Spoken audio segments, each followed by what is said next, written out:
trouve actuellement à la station de métro de la ligne 3 au Caire et j'ai le plaisir d'avoir avec moi Monsieur Jacques Lang, directeur de l'Institut du monde arabe. Bonjour. Bonjour. Alors justement, je voudrais parler de cette visite, une visite qui est dite historique selon la presse égyptienne. Comment vous la voyez?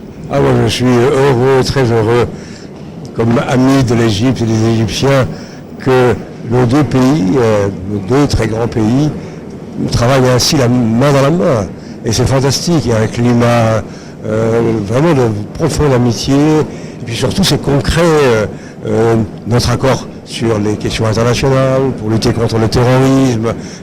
Moi-même j'ai signé un engagement d'organiser pour l'Institut du monde arabe une très grande exposition sur l'épopée du canal de Suez, depuis les pharaons jusqu'à aujourd'hui. Là maintenant c'est métro, c'est génial, c'est splendide, c'est très beau. L'Institut du monde arabe justement accueillait une exposition sur Osiris. Est-ce qu'il y a de futurs projets justement et plus de collaboration entre l'Égypte et l'Institut du monde arabe? Oui, d'abord Osiris a été un triomphe, a été un fantastique événement.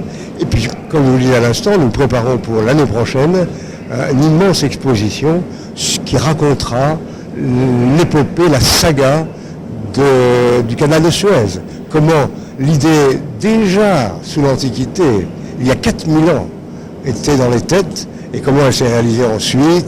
Et puis aujourd'hui, sous la présidence de M. Sisi, s'élargit, s'agrandit. C'est une fabuleuse aventure que nous allons raconter à l'Institut du monde arabe. En tant qu'ancien ministre de l'Agriculture, justement, voir les deux pays se rapprocher encore plus fort et créer de liens encore plus forts, est-ce que ça ne peut que, justement, nous faire rêver d'une culture plus riche entre les deux pays?